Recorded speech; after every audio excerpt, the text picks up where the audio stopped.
कंगाल होने की। ये गलती अगर आपने भी करी है तो जिंदगी में कितना भी पुण्य करोगे उसका फल नहीं है। आज की कथा को लिखकर रखना, शायद तुम्हारी जिंदगी संवर जाए। लिंग पुराण में 7 गलतियां बताई है व्यक्ति को बर्बाद होने की। पहली गलती है, उसमें से अगर आप स्वीकार कर रहे हैं ये गलती तो समझ लो कि गलती आपने करी है। गंगा जल तो बुलवाया टैंकर भरकर, 21,000 बेलपत्र भी समर्पित कर रहे हो। आप मंदिर के अंदर बैठ गए, दर्शन करने वाला आता रहा, किसी को अंदर प्रवेश नहीं दिया। आप गंगा जल चढ़ाते रहे, आप बेलपत्र चढ़ाते रहे, आप स्वयं पूजन करते रहे, और दूसरा व्यक्ति ना जाने किस भाव से, किस रूप में आकर भगवान की सेवा करना चाहता था। पंडित जी ने आपके चक्कर में उसको जल नहीं चढ़ाने दिया, पंडित जी ने आपके चक्कर में उसको बेलपत्र नहीं चढ़ाने दिया। पहली गलती यह हो गई कि भगवान के भक्त को भगवान से दूर कर दिया गया। अब उठा लो श्रीमद् भागवत कथा। 2 देवताओं ने गलती करी थी। एक ब्रह्मा जी ने गलती करी थी कि गाय बछड़ों का हरण कर लिया था। 1 वर्ष होने में 1 दिन था तब ब्रह्मा जी ने गाय बछड़े वापस दिए थे। दूसरी गलती इंद्र ने करी थी, जल वृष्टि करी तब भगवान कृष्ण को गोवर्धन पर्वत उठाना पड़ा। दोनों देवताओं ने गलती करी, पर भगवान कृष्ण ने इंद्र को क्षमा कर दिया पर ब्रह्मा को क्षमा नहीं करा। क्यों नहीं करा? क्योंकि इंद्र को क्षमा इसलिए करा क्योंकि इंद्र ने जब जलवृष्टि करी तो सारे ब्रजवासियों को भगवान के चरणों में लाकर छोड़ दिया। सारे ब्रजवासी गोवर्धन पर्वत के नीचे आकर बैठ गए, भगवान के चरणों में आ गए। और ब्रह्मा ने जो गलती करी वो ऐसी गलती करी कि भगवान से गाय और बछड़ों को दूर कर दिया। जो भगवान से भगत को दूर कर दे उसको शंकर कभी क्षमा नहीं कर सकता। इसलिए बर्बादी का पहला कारण आप भक्त और भगवान में दूरी बना दी। दूसरा कारण, भगवान की जब पूजन कर रहे हो, 21,000 बेलपत्र चढ़ा रहे हो, गंगा का जल चढ़ा रहे हो, चंदन चढ़ा रहे हो, अबीर चढ़ा रहे हो, गुलाल चढ़ा रहे हो, तो तुम्हारे भीतर ये अहंकार, जब तुम पूजन करके उठो तो उठते समय तुम्हारे भीतर अभिमान नहीं होना चाहिए कि मैंने जो अनुष्ठान करा उसके बराबर कोई नहीं कर सकता। तीसरा कारण कहा कि भगवान की सेवा तो आप कर रहे हो, भगवान की चाकरी में तो आप लगे हो, भगवान की आराधना भी कर रहे हो, दिया भी लगा रहे हो, धूप बत्ती भी लगा रहे हो, स्नान भी करा रहे हो, पंचामृत स्नान भी करा रहे हो, सारी पूजन अर्चना सब तुम कर रहे हो। पर हो सकता है इस पूजन अर्चना में आप केवल 3 घंटा पूजन करते हो और बाकी के समय किसी न किसी की जीवात्मा को दुख पहुंचा रहे हो। एक कथा में एक बात कही थी कि भले मंदिर में दिया मत लगाओ, भले मंदिर में जाकर धूप बत्ती मत जलाओ, भले मंदिर में जाकर भोग मत लगाओ, भले मंदिर में जाकर जल मत चढ़ाओ, कुछ मत करो, भले भगवान को नए कपड़े मत पहनाओ, भले तुम्हारी मर्जी पड़े भगवान को भोग मत लगाओ, पर शास्त्र कहता है कुछ मत करो, पर एक काम जरूर करना कि किसी के चेहरे पर प्रसन्नता ला देना तो मंदिर में दिया जलाने के बराबर होगा। किसी के चेहरे पर चमक ला देना, प्रसन्नता ला देना तो अगरबत्ती लगाने के बराबर होगा। किसी गरीबड़े के, किसी दुखी के चेहरे पर अगर तुमने प्रसन्नता ला दी तो वो भगवान को कपड़े पहनाने के बराबर होगा। मालूम पड़े तुम मंदिर में पूरी सब्जी बांटो, मंदिर में भोजन कराओ, मंदिर में सारा पकवान चढ़ाओ, और कोई तुम्हारे कारण अगर दुखी है तो तुम्हें वो सुख का भान नहीं हो सकता। तीसरा कारण है हमारा, वो सुख नहीं पी सकता। चौथा कारण है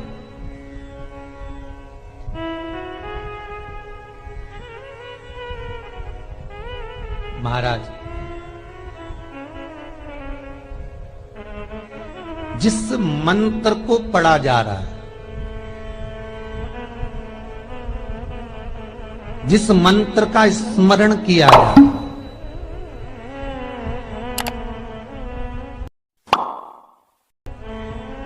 जिस भगवान की माला को हम जप रहे हैं, हम पाठ कर रहे हैं, उसमें त्रुटि।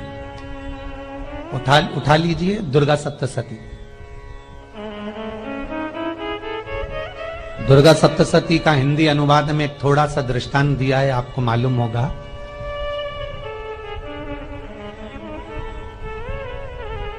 एक जजमान सप्तशती का पाठ कराते थे नवरात्रे में। नवरात्रे पूरे होते थे और उनकी पत्नी मर जाती थी। सप्तशती के अंदर लिखा है, बहुत ध्यान से सुनिएगा। दुर्गा सप्तशती का पाठ कराते थे और पत्नी नवरात्रे के बाद 4 महीना 3 महीने के बाद मर जाती थी।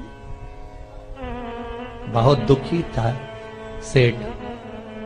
एक शादी करी, दूसरी करी, तीसरी करी, चौथी करी, चौथी पत्नी भी मर गई। बहुत दुख हुआ। आज वो गुरुजी के पास चले गया, गुरुदेव, गुरुजी, गुरुदेव, गुरुदेव। गुरुजी बोले क्या हो गया? सेठ जी बहुत दिनों के बाद आ रहे हो, क्या बात है गुरुदेव? मेरे को एक बात समझ में नहीं आती कि मैं नवरात्रे में सप्तशती का पाठ कराता हूं, देवी जी का यज्ञ करवाता हूं, माता रानी को चूनर पहनाता हूं, उनको सुंदर बिछुड़ी, पायल, चुनड़ी सब पहनाता हूं, कन्याओं का भोजन करवाता हूं, भंडारा करवाता हूं, जवारे बोता हूं, अखंड ज्योत लगाता हूं, पर नवरात्रि जैसी पूरी होती है उसके 2 महीने 3 महीने बाद मेरी पत्नी क्यों मर जाती है? 4 पत्नियां मेरी मर चुकी हैं, 5वीं मैंने शादी करी है। गुरुदेव आप कृपा करिएगा, कुछ तो बता दीजिए, कुछ करुणा कर दीजिए। गुरुजी बोले जब तू सब कुछ अच्छा कर रहा है, ज्योत भी जला रहा है, कन्या भोज भी करा रहा है, चुनड़ी भी चढ़ा रहा है, भंडारा भी कर रहा है, ज्योत भी लगा रहा है, जवारे भी बो रहा है, माता रानी की सेवा भी कर रहा है, अखंड रात्रि व्रत कर रहा है, सब कुछ तूने करा, यज्ञ भी करा, फिर तेरी पत्नी क्यों मर सकती है? ऐसा हो ही नहीं सकता। नहीं गुरुदेव, मेरी 5वीं शादी है गुरुदेव, अब की बार आप कृपा करिए। गुरुजी ने कहा तेरे पंडित जी को अनुष्ठान पर बुला, मैं कमरे में बैठकर सुनूंगा सप्तशती का पाठ, तब मैं ध्यान करूंगा। गुरुजी अंदर के कमरे में जाकर बैठ गए, ब्राह्मण पाठ करना प्रारंभ करा और ब्राह्मण ने पाठ करना प्रारंभ करा। उसमें एक शब्द आ गया, भारयंतु बक्षन्तु, भारयंतु बक्षन्तु। उसमें बोलना था भय पीड़ा को, हे जगत जननी तू भक्षण कर जा, पर ब्राह्मण बोलता था भार्या तू भक्षण, तू मेरी पत्नी को, मेरी भार्या को तू भक्षण कर दे। पंडित जी जैसे ही बोले गुरुजी बाहर निकल कर आ गए। पंडित जी को रोका, रुकिए गुरुदेव, आप हर साल अनुष्ठान कर रहे हो जजमान के यहाँ और बोल देते भार्या तू भक्षण तू, हे देवी तू मेरी पत्नी को खा जा, तो माँ हर बार उस पत्नी को निगल जाती है। निवेदन है, शब्द सुधार लीजिए, शब्द ठीक है। चौथा कारण है कि आप जो पाठ कर रहे हो, आप जो पूजन कर रहे हो, आप जो अनुष्ठान कर रहे हो, उसमें कुछ ना कुछ गलती जरूर हो रही है। ये चौथा कारण है।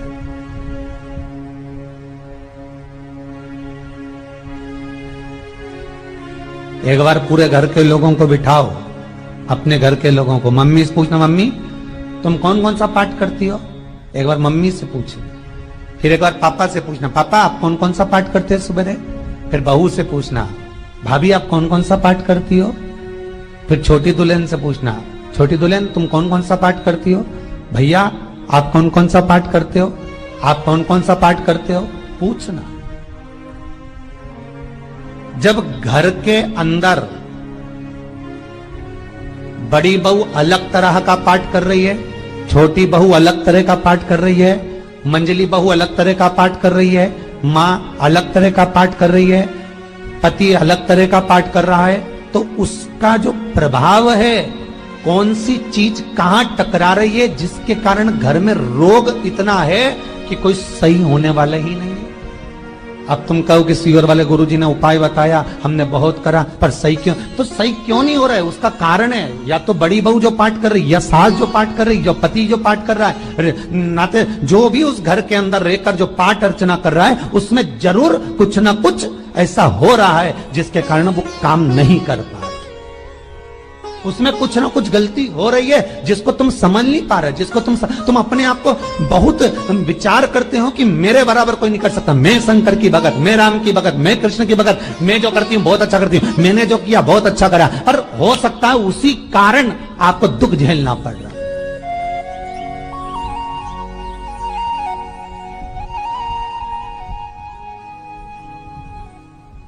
उसी के कारण।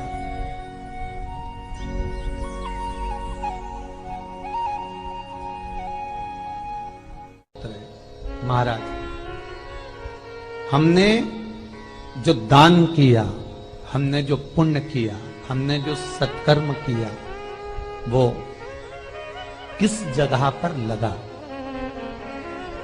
5वां सूत्र,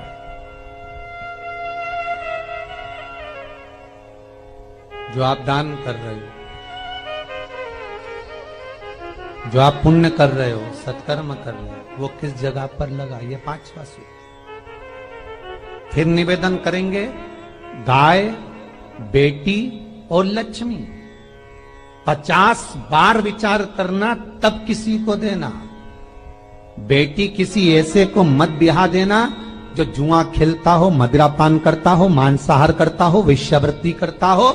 वो बेटी का सम्मान नहीं करेगा। बेटी रोएगी तो कन्यादान करने वाले को रोना पड़ेगा।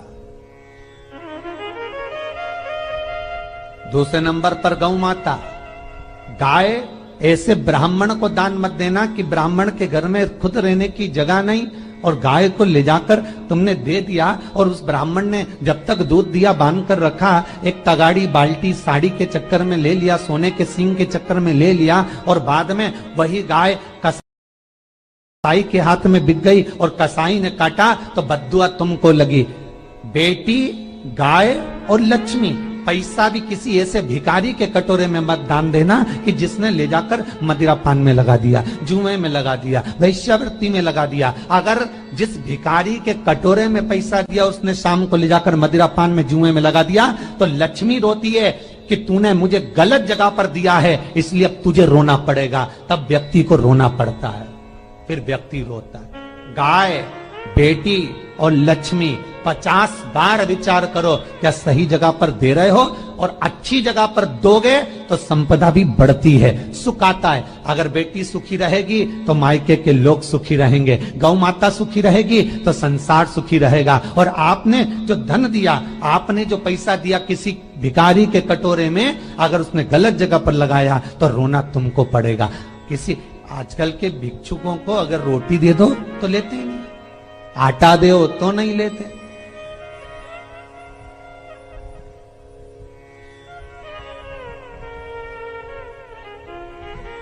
पहले के समय में जो भिक्षुक आते थे ना, तो रोटी बनी हुई मांगते थे।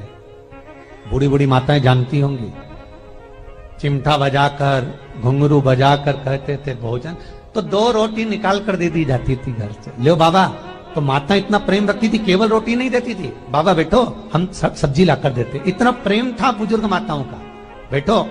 और आज के जमाने में अगर रोटी दे दो तो फेंक दे नली में ले जाके। पैसा चाहिए, क्यों? शाम को पीने के लिए चाहिए ना, मदिरा पान के लिए, मांसाहार के लिए, जुए के लिए, वैश्यावृत्ति के लिए धन चाहिए।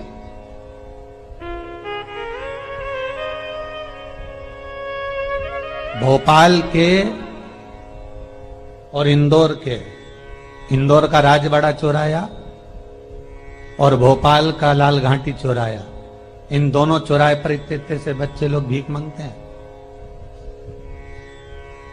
और उनकी माताएं और उनके पिता रोड के किनारे पर चिलम लगाते बैठे रहते हैं, पांव लंबे करके पड़े हैं और ये कमा कमा के उनको दे रहे हैं। और धन्य हैं ऐसे लोग जो उनको दान भी दे देते हैं। जिसको जरूरत है उस तक कुछ नहीं पहुंचता। अभी भी 4-6 महीने लॉकडाउन चला, जिसको जरूरत थी एक रोटी की, उस तक कुछ नहीं पहुंचा। और जिसके पास में पहले से भरा हुआ था, उसने और ले जाके भर लिया। जिसको जरूरत थी उस तक नहीं पहुंचा। अभी ठंड आ रही है, बहुत सारी संस्थाएं कंबल बांटेगी। रेलवे स्टेशन पे लोगों को कम्बल उड़ा रहे हैं, कोई सो रहा है जमीन पर उसको कम्बल उड़ा रहा है, बस स्टैंड पे चले गए कोई रोड पे सो रहा है कम्बल उड़ा रहा है, तो इतना बड़ा नाम चलेगा कि उनने कम्बल उड़ाए, कम्बल उड़ाए, कम्बल उड़ाए। और वो कम्बल जिसको उड़ाया वो दूसरे दिन जाकर कपड़े की दुकान पर बेच के आ गया, 200 रुपए लिया है, रात को पीकर फिर सो गया, क्योंकि फिर कहीं कहाँ आएगा, फिर उड़ा के चले जाएगा, क्योंकि इन्होंने तो ये करके रखा है कि नाम कमाना है तो कम्बल उड़ाए जाओ। जिसको जरूरत है वहां तक सामान नहीं पहुंचता भाई, जिसको जरूरत है वहां तक सामग्री नहीं पहुंचती भाई। आपने दिया और उन्होंने ले जाकर बेच दिया, और फिर सोचते हो कि मैंने तो पुण्य करा है। कई लोग कहते हैं मैंने दान करा, मेरे को इतना फल मिलेगा। काहे का दान करा? ऊपर तो जा, यमराज के डंडे पड़ेंगे।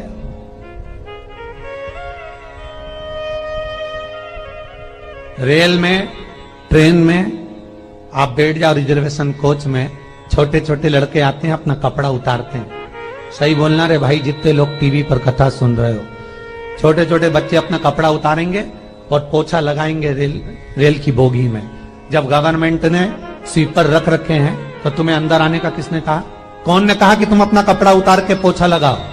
और वो अपने शरीर का कपड़ा उतार कर पोछा लगाता है, आपके आगे हाथ फैलाता है, आप 1-1, 2-2 रुपए दे देते हो। वो अगले स्टेशन पर उतरता है, कोई सूंघने की सामग्री लेता है, सूंघ सूंघ के वो बर्बाद हो जाता है और कहीं कूद कर मर जाता है। उसके मरने में 1 रुपया तुम्हारा भी लगा है, इसलिए नरक तुमको भी भोगना पड़ेगा, क्योंकि उसके मरने में तुमने हेल्प करी है।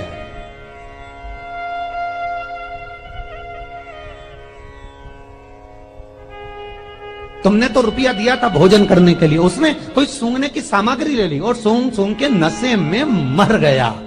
उसके मरने में 2 रुपए तुम्हारे हैं, 1 रुपए तुम्हारा है, तो भोगना तो तुमको भी पड़ेगा ना।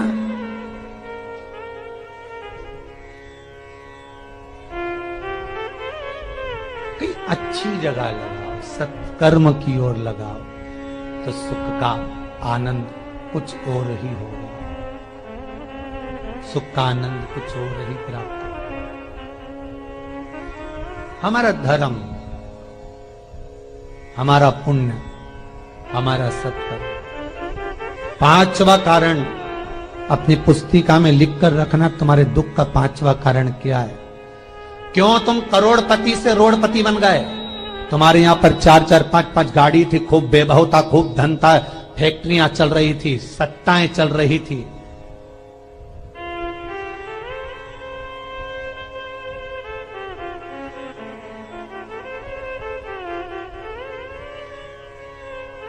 खूब सत्ताएं थी, खूब वैभव था, खूब धन था,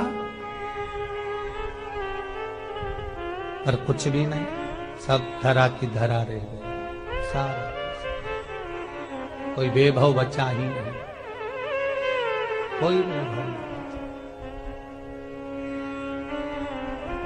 एक हमारे सेंधवा के भगत हैं महाराज, बड़े भावपूर्ण भगत।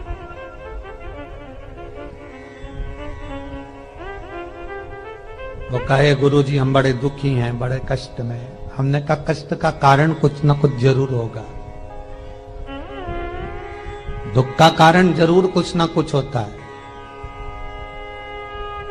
कहने लगे गुरुजी हमारी तो जीनिंग चलती थी, खूब फैक्ट्रियां चलती थी, इतना जीनिंग फैक्ट्रियां थी, इतना चलता था।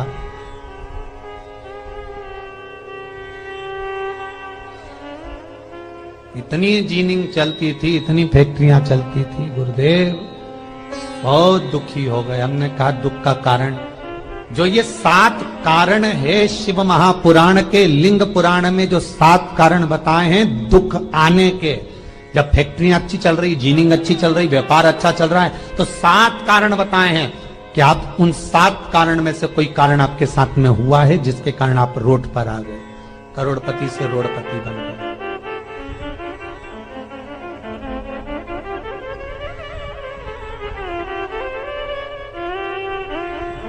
कभी कभी नगर में, गांव में सभी का व्यापार एक साथ समाप्त हो जाता है। कभी कभी गांव में, नगर में सबका व्यापार एक साथ समाप्त हो जाता है, सबका व्यापार एक साथ ही खल्लास हो जाता है, समाप्त, सभी कर्जे में हो जाते हैं। तो समझ लेना कि उस गांव के खेड़े का देव महादेव, उस गांव का खेड़ापति भगवान शंकर, उस गांव का शिव जरूर रुष्ट हुआ है, जरूर रुष्ट हुआ। उसको मनाने का प्रयास करो जिससे अपनी नगर, अपना गांव फिर उन्नति की सीढ़ी पर चढ़ जाए। पांचवा कारण मंत्र जाप को, अर्थात तुम्हारा फिर निवेदन, गाय, बेटी और लक्ष्मी 50 बार विचार करना तब देना, नहीं तो मत दे, मत दीजिए।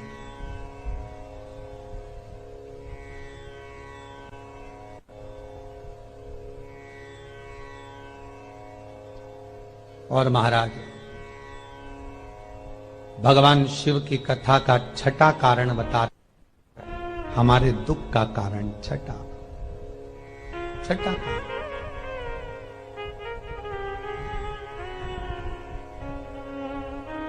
आदर सम्मान में कमी।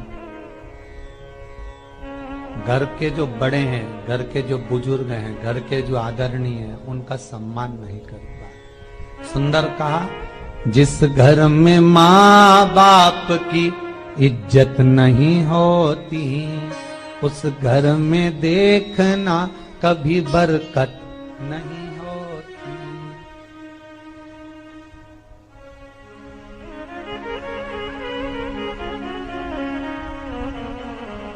छठा कारण है सम्मान, सत्कार, आदर ना होना। जब धन। सातवां कारण क्यों?